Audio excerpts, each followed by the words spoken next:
Welcome back. एक मतलब फिर मैं आप सबको खुशामदीद करता हूँ अपने यूट्यूब चैनल पर। आज पाकिस्तान क्रिकेट के लिए और पाकिस्तान क्रिकेट फैंस के लिए, पाकिस्तान क्रिकेट टीम के लिए एक बहुत बड़ा दिन है, एक बहुत बड़ी अचीवमेंट है। अगर हम बात करें तो उसको ओवरऑल हम देखेंगे हिस्टोरिक इसकी वैल्यू क्या है, इस विक्ट्री की वैल्यू क्या है, और फिर हम इस मैच के हवाले से थोड़ा सा जो आज थर्ड ओडीआई खेला गया उसको भी थोड़ा सा डिस्कस कर लेंगे, सीरीज को भी थोड़ा सा डिस्कस कर लेंगे। तो स्टार्ट करते हैं।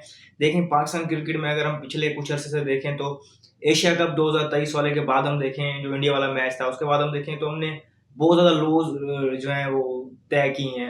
ओडीआई वर्ल्ड कप हमारा बहुत ख़राब गया, बहुत एवरेज परफॉर्मेंस रही, वहाँ हम अफगानिस्तान से हारे पहली बार। फिर अगर हम बात करें तो अपने होम पे हम न्यूजीलैंड की सी टीम से हारे, आयरलैंड गए वहाँ एक मैच हारे, T20 वर्ल्ड कप हमारा बिल्कुल खास नहीं गया, वहाँ हम यूएसए से हारे।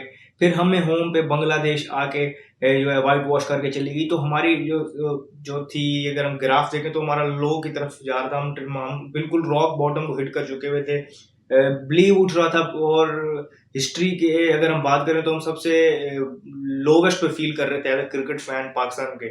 और इससे पहले ऐसी कोई चीज़ नहीं हो रही थी, लोगों का बिलीव उठता जा रहा था टीम से, क्रिकेट से, फैंस बिल्कुल डिसहार्ट हो रहे थे।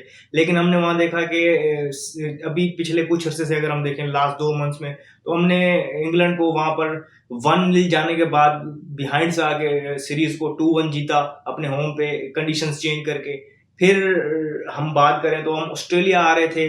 इस टूर की अगर हम बात करें, इस टूर से पहले सबने यही कहा था, अगर सबसे पूछें कितना ही डाई हार्ड फैन क्यों ना हो, सबको ये था कि इस सीरीज में वो पाकिस्तान टीम से फाइट देखना चाहता था। सब चाहते थे कि अगर एक आध ओडीआई जीत गए तो बड़ी हमारे लिए वो अचीवमेंट होगी। सीरीज विक्ट्री का तो किसी के खामो ख्याल में नहीं था, तो सबने इसको इस तरह देखा हुआ था। फिर अगर हम बात करें तो हम पहला ओडीआई जिस तरह खेले, हमने फाइट की, पहले बैटिंग में हमने स्ट्रगल किया, वही एक रूटीन जो हमारी एक सिचुएशन होती थी कि हम बहुत जल्दी हमारे बैटर्स आउट जाते थे और हम लो टोटल पे होते थे। लेकिन वहां पर हमें एक फाइटिंग स्पिरिट नजर आई टेल की तरफ से। वहां पर नसीम शाह, शाहीन शाह अफरीदी, इन्होंने वहां पर एक फाइट पुट की, एक जिसे कहते हैं कि थोड़ा सा रिस्पेक्टेबल टोटल लगाया बोर्ड पे। उसके बाद बॉलर्स ने जिस तरह वहां पर गेम बनाई, जिस तरीके से वो गए, वहीं से मोमेंटम बना। वो जो ऑस्ट्रेलिया वो मैच 2 विकेटों से जीत गई, लेकिन ऑस्ट्रेलिया को कहीं ना कहीं एक हमने चीज बताई, अपनी प्रेजेंस फेल्ट करवाई कि हम यहाँ पर आए हैं, जीतने आए हैं। वही मोमेंटम, वही कॉन्फिडेंस लेके हम अगले ओडीआई में गए। हमने उन्हें 35 ओवरों में ऑल आउट कर दिया 163 पे, और हम आगे 9 विकेटों से वो चेस भी कर गए। और अभी 25 ओवर पहले पड़े हुए थे पीछे, और हमने वो चेस कर दिया। फिर उसी कॉन्फिडेंस के साथ अब हम तीसरे ओडीआई में आए। अगेन हमने यहाँ पर एक, ये अगर पर्थ की बात की जाए तो ये दुनिया की तेज तरीन विकेट है। यहाँ पर पेस बाउंस होता है, ओकेजनली सीम भी होता है, तो ये आसान विकेट नहीं होती। तो यहाँ पर बेशक आप अगर हम कहें कोई भी टीम हो ऑस्ट्रेलिया की, अगर उनके 5 की प्लेयर्स नहीं थे, 2 पहले नहीं थे, 5 अभी नहीं थे, तो ये पाकिस्तान की गलती नहीं है। पाकिस्तान ने नहीं कहा था कि आप उनको टेस्ट की प्रिपरेशन के लिए भेज दो। एनी हाउ जो भी था, लेकिन वही कॉन्फिडेंस लेके पाकिस्तान आया। यहाँ पर पाकिस्तान ने फिर टॉस जीता, फील्डिंग का फैसला किया, फिर उन्हें 31 ओवर में 140 पे ऑल आउट कर दिया था। 9 आउट हो गए तो उनके कूपर कॉनली है जो वो रिटायर्ड आउट हुए थे, उनके कोई लगी थी, उनके रिस्ट पे इंजरी हुई थी। लेकिन जो से हम अपेरेंटली देखें तो ऑल आउट ही समझे उन्हें, तो 31 ओवरों में उनको ऑल आउट कर दिया, और फिर हमने 8 विकेटों से एक चेस कर लिया। ना सिर्फ ये हम सीरीज जीते हैं, मैंने आपको बताया किस लो पॉइंट्स उठे हम, और क्या एक्सपेक्टेशन थी सीरीज से पहले। ऑस्ट्रेलिया में जिसे कहते हैं ना कंपीट करना, जिस लेवल की वो गेम खेलते हैं, ये बड़ी बात होती है।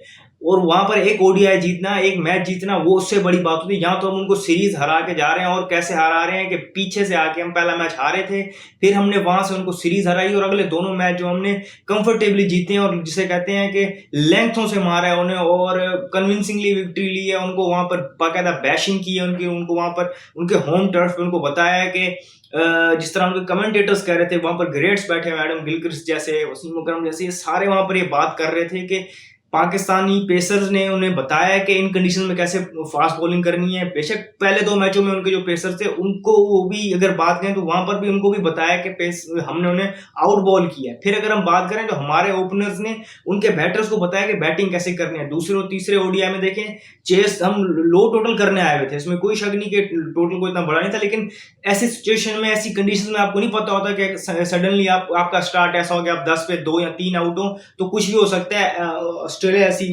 बॉलिंग के अगेंस्ट या उनकी टीम को अगर जरा सा भी स्निफ देते हैं तो आपको फिर तगड़ा आती है यहाँ पे, तो आप अटैक करती हैं। तो हमने वो चांस नहीं दिया हमारे ओपनर्स ने, जिस तरीके से वहां पर खेला। अब्दुल्ला शफीक बड़े उस पर तनकीद हो रही थी, उन्होंने वहां पर देखें लक थोड़ा उन्होंने अपना राइड किया वहां पर। हम ये मानते हैं कि प्ले एंड मिसेस भी हुए, ड्रॉप चांसेस भी आए, लकी भी रहे, लेकिन कहीं ना कहीं उन्होंने वो सर्वाइविंग मेथड ढूंढा और जब जब उनको अपॉर्चुनिटी मिली उन्होंने अटैक किया। सेम यही बात हम साए हुई भी करेंगे। उन्होंने बहुत इंप्रेस किया।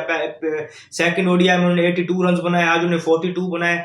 ये ऑप्टस क्रिकेट स्टेडियम की विकेट पे 42 रन, ये बहुत बड़ी एक इनिंग होती है। यहाँ पर रन इतने इजी नहीं आ रहे थे, हम देख रहे थे विकेट कितना मुश्किल है। और ऑस्ट्रेलियन अगर हम बॉलर्स की बात करें तो ये भी यूथ वाले यंग बॉलर आए थे, ये भी थोड़ा आपको चेक में रख रहे थे। तो ये हमारे बैटर्स ने भी उनको आउट बैट किया, ये कह रहे थे कि हमसे सीखना चाहिए और हमने कंडीशन को बेहतर रीड किया, हम बेहतर सिचुएशन को लेकर खेले। तो ये अचीवमेंट है पाकिस्तान के लिए। दोनों मैचेस अगर हम बात करें तो स्टार्ट करें तो हमारे फास्ट बॉलर से बनाए नए बॉल के साथ नसीम और शाहीन ने जिस तरीके से बॉलिंग की है, आहिस्ता आहिस्ता वो अपने रिदम में वापस आए। और उन पे सीरीज से पहले मैंने जिस तरह आपको कहा था कि बड़ी क्रिटिसिज्म थी, ड्रॉप भी हुए थे टेस्ट साइड से, बातें हो रही थी कि अब इनकी जगह, इनकी प्लेस खतरे में है।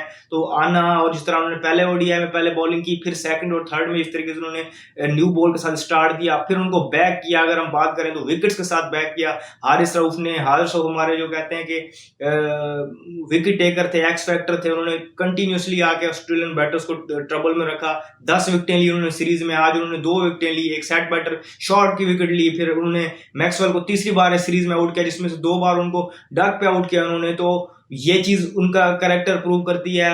इस तरह मैंने आपको बताया कि सारे फास्ट बॉलर्स, तो हसनैन ने और ऑल दो विकेट्स उतनी नहीं ली, लेकिन अगर हम बात करें उनकी कंट्रीब्यूशन की तो जिस तरीके से उन्होंने एक एंड से बॉलिंग की, कंटिन्यूसली प्रेशर रखा, बड़े इंप्रूव बॉलर नजर आए। लेंथ आहिस्ता आहिस्ता हमने देखा कि सीरीज में वो कॉन्फिडेंस में ग्रो करते गए और उनकी पेस भी बढ़ती गई और लाइन लेंथ्स भी उनकी बहुत अच्छी थी। उन्होंने अच्छे तरीके से दूसरे एंड को संभाल के रखा कि फिर अगले एंड से, दूसरे एंड से हारिस रऊफ ने जहां से विकेटें ली। तो हसनैन की भी कंट्रीब्यूशन उतनी ही इंपॉर्टेंट है। रिजवान की कैप्टनसी ऑन द मार्क थी। अगर हम देखें तो 4 स्लिप्स लगाई हुई थी उन्होंने टॉस जीतने के बाद। उनको जब बैटिंग पर डाला, उनको पता था कि वो अंडर प्रेशर है, उनकी टीम नहीं है, बैटिंग लाइन उनकी उस तरह परफॉर्म नहीं कर रही, बॉलर्स हमारे अच्छे एरियाज में बॉल कर रहे हैं, तो 4 स्लिप्स लगाई हुई थी।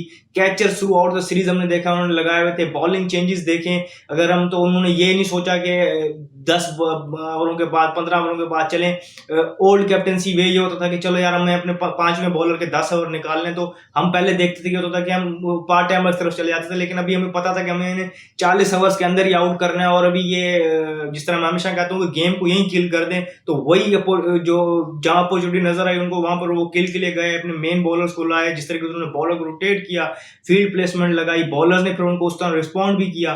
तो फास्ट बॉलर्स ने पहले बॉलिंग के साथ गेम बनाई। रिजवान की कैप्टनसी जो है उनके उसके ऊपर इसे कहते हैं आइसिंग ऑन द टॉप था। और फिर अगर हम बात करें हमारी ओपनिंग पेयर्स ने जिस तरीके से दोनों मैचेस में चेस के लिए बेस बनाई वो बहुत आउटस्टैंडिंग थी। और आज तो जो फैंस के लिए एक और ट्रीट ये थी कि उन्होंने बाबर रिजवान की एक 50+ रन की एक अच्छी पार्टनरशिप देखने को मिली। यहाँ पर बाबर अपने अगेन ग्रुप में नजर आए, उन्होंने ऑन ड्रेस बड़ी अच्छी मारी, रिजवान ने अपनी अटैकिंग गेम खेली। तो ओवरऑल अगर हम बात करें तो पाकिस्तान के लिए एक बहुत बहुत बड़ी अचीवमेंट है। हिस्टोरिकली मैंने आपको बताया कि इससे पहले पाकिस्तान ने लास्ट ओडीआई सीरीज जब जीती थी ऑस्ट्रेलिया में, वो 2022 में जीती, 2002 में जीती थी। वकार यूनिस तब कैप्टन थे। और अगर हम बात करें तो तब फेसबुक अभी क्या कहते हैं कि फाउंड नहीं हुई थी। और इसके अलावा अगर हम बात करें आईफोन का भी कोई जिक्र नहीं था दुनिया में। अभी क्या कहते हैं वसीम अकरम एक्टिव क्रिकेटर था, विराट कोहली ने भी अंडर 19 नहीं खेला हुआ था, नसीम शाह अभी पैदा नहीं हुआ था। तो इतना अरसा गुजरने के बाद हमने जाके कोई ओडीआई सीरीज जीती ऑस्ट्रेलिया में, तो ये एक हिस्टोरिक वैल्यू ऐड करता है। फिर अगर हम बात करें तो ये चीज भी आपने माइंड में रखनी है कि ऑस्ट्रेलिया डिफेंडिंग चैंपियन है, सॉरी रेनिंग वर्ल्ड चैंपियन है। अगर हम बात करें इस टाइम तक ओडीआई क्रिकेट में, बेशक अगर हम ये बात कर लेते हैं थोड़ी सी कि वो कह रहे हैं कि उनके मेन प्लेयर्स नहीं थे, भाई ऑस्ट्रेलिया में जो उनकी जो सेकंड लॉर्ड की टियर भी आती है ना, वो भी हराना उनके लिए किसी भी टीम के लिए आसान बात नहीं होती। ये तो हमने उनको कन्विंसिंगली हराया है, ऐसा नहीं है कि हम उनसे कोई मरा के जीते। हमने उन्हें 31 ओवरों में आउट कर दिया 140 पे, और फिर आगे हमने मजे से टोटल चेस कर लिया 8 विकेटों के नुकसान, 2 विकेटों के नुकसान पर 8 विकेटों से हम मैच जीते। तो हमने शो किया है। तो ये हमारी गलती नहीं थी कि वो उनके मेन प्लेयर्स को उन्होंने रेस्ट दिया। और जब उनके मेन प्लेयर्स थे भी तो पहले ओडीआई में भी हमने उन्हें इजीली जीतने नहीं दिया। और दूसरा ओडीआई हम उनसे जीते हैं कैसे कि 163 पे उनको ऑल आउट किया 35 ओवरों के अंदर ही, और फिर हमने 20-22 ओवरों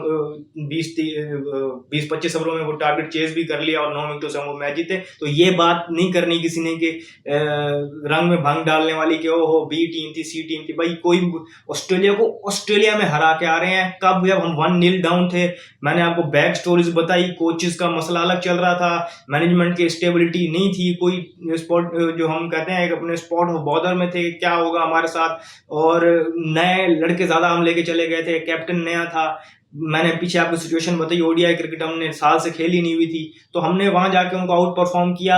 ये बॉटम लाइन होनी चाहिए कि पाकिस्तान ने ऑस्ट्रेलिया को ऑस्ट्रेलिया में 2-1 सीरीज हराई है, कन्विंसिंगली हराई है और 22 साल बाद हराई है, और ये एक बहुत बड़ी अचीवमेंट है। अब आप इसको जिस तरीके से लें, आज का दिन पाकिस्तान क्रिकेट फैंस को सेलिब्रेट करना चाहिए। आगे T20 सीरीज आ रही है, जो बाकी चीजें होंगी उनको बाद में डिस्कस करेंगे। रूम ऑफ इंप्रूवमेंट हमेशा होती है, लेकिन कुछ मूवमेंट्स ऐसे होती हैं आपके हिस्ट्री में और आप करियर में कि उनको आपको सिर्फ बैठ के सेलिब्रेट करना चाहिए। तो ये उनमें से एक मूवमेंट है। ये चीज आपको रोज रोज देखने को नहीं मिलेगी, रोज रोज आपको कोई विक्ट्री देखने को नहीं मिलती ऑस्ट्रेलिया में एशियन टीम्स के लिए। तो अगर हम बात करें ना, सिर्फ इससे पहले हमारी 18 थी, आज 19वीं विक्ट्री थी हमारी ओडीआई क्रिकेट में ऑस्ट्रेलिया में।